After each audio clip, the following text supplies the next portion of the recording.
आप जानते हैं कि हमारा भारत देश बहुत महान और अच्छा और विशाल देश है। इसका इतिहास बहुत प्राचीन इतिहास है और यहाँ पे आपने देखा होगा सभी जाति के, धर्म के, पंथ के, वर्ण के बोलचाल अगर आप देखोगे तो बोलचाल भी हमारी अलग है, रीति रिवाज हमारे अलग है, खान पान हमारा अलग है, लेकिन हमारे देश का एक वैशिष्ट्य है कि विभिन्नता अनेकता में एकता है। और ये जो देश था हमारा भारत देश, इस भारत देश में बाहर के जो देश है वहां के लोग आने के लिए बड़े इच्छुक थे और वो सबसे पहले हमारे देश में आर्य वर्ग के लोग मध्य यूरोप से आ गए और भारत में बस गए। उसके बाद मुगल आए और स्थायी रूप से भी फिर बाद में वो बस गए। चंगेज खान, आपने नाम सुना होगा, एक मंगोलियन था और भारत में कितने बार उसने आक्रमण किया, लूटपाट की है। उसके बाद में अलेक्जेंडर आ गया और अलेक्जेंडर की मंशा थी कि भाई भारत के ऊपर में हमें विजय लेना है, लेकिन पोरस के साथ में उसका युद्ध होने के बाद में वो पराजित हो गया है। अनेक लोग आ गए हैं, आपने देखा होगा युआंगसोंग, चीनी ये प्रवासी था, चीनी नागरिक था, हमारे देश में ज्ञान लेने के लिए वो आया है। तक्षशिला और नालंदा विश्वविद्यालय में वहां पे भ्रमण करके वो चले गया है। कोलंबस आया, कोलंबस आने के बाद में उसने क्या किया है कि अमेरिका तट पे फिर बीच में उसने रहना पसंद कर लिया है, वो यहां तक आए नहीं। फ्रांसीसी आ गए, पोर्तुगीज से फिर वास्को दी गामा आ गया है और अंत में ब्रिटिशर्स आ गए। और जब ये ब्रिटिशर्स आ गए तो उन्होंने 200 साल तक हमारे देश के ऊपर में शासन किया। यहाँ की जनता त्रस्त हो गई है अमानवीय अत्याचारों से, जनता के मन में ऐसा भय आ गया है। और ये जुल्मी जो सरकार थी उस टाइम की, ब्रिटिशर की, और इसके लिए हमें कुछ तो भी करना चाहिए, ये मंशा लेकर चंद्रशेखर आजाद हो गए हैं, सुभाष चंद्र बोस हो गए हैं, भगत सिंह जी हो गए, इन्होंने अपने प्राणों की आहुति दे दी है।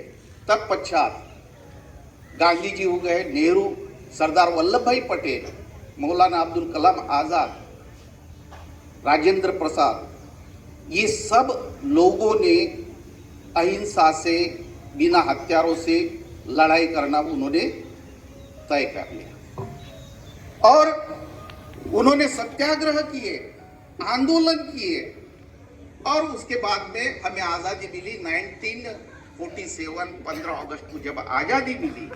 आजादी मिलने के बाद में हम स्वतंत्र तो हुए, लेकिन हमारे पास में कायदा नहीं था, हमारे पास में कानून नहीं था, क्योंकि भारत सरकार अधिनियम एक्ट 1935 उस टाइम में चल रहा था। हमें हमारा एक कायदा कानून का एक संविधान होना चाहिए और उस संविधान के लिए संविधान सभा का आयोजन किया और उसमें 22 समितियां का गठन किया।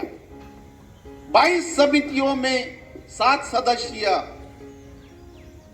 एक मसूदा समिति थी और ये मसूदा समिति जो थी वो सबसे इंपॉर्टेंट, महत्वपूर्ण समिति थी और उस मसूदा समिति के अध्यक्ष डॉक्टर बाबा साहेब भीमराव रामजी आंबेडकर जी थे और उन्होंने राज्य घटना, ये जो हमारे देश की जो घटना है, जो संविधान है, ये संविधान का उन्होंने निर्माण किया है, इसीलिए उनको घटना का शिल्पकार हम कहते हैं।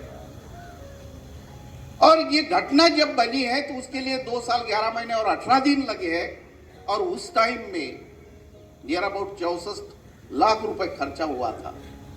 बहुत सारे ठराव मंजूर किए गए हैं और जो भी ड्राफ्ट बनाते थे वो ड्राफ्ट पब्लिक के लिए ये वहां पे प्रसारित किया जाता था, पब्लिश किया जाता था।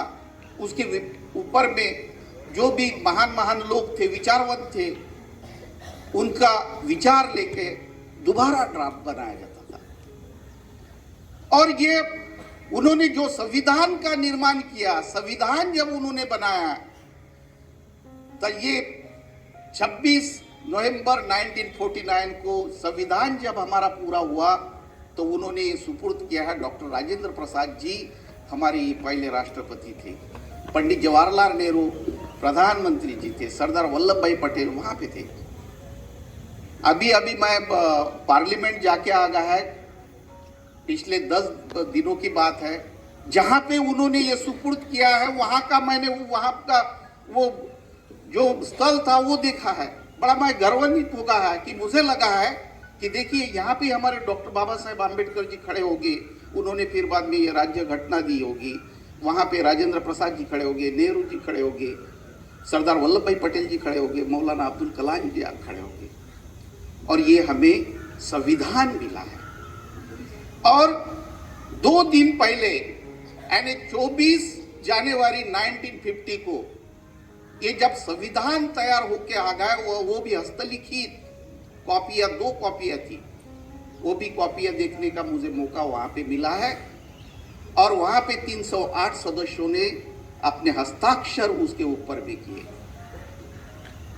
और आज के दिन 26 जनवरी 1950 को हमने ये संविधान लागू किया है। मैं अंत में यही कहूंगा कि स्वतंत्रता के लिए जिन वीर महापुरुषों ने प्राणों की आहुति दे दी है, उनको मैं कोटि कोटि नमन करता हूं। और जो भी हमारे युग पुरुष डॉक्टर बाबा साहेब आम्बेडकर जी के जैसे महान पुरुष होके गए हैं, उनको भी मैं कोटि कोटि प्रणाम करता हूं। जय हिंद, जय भारत।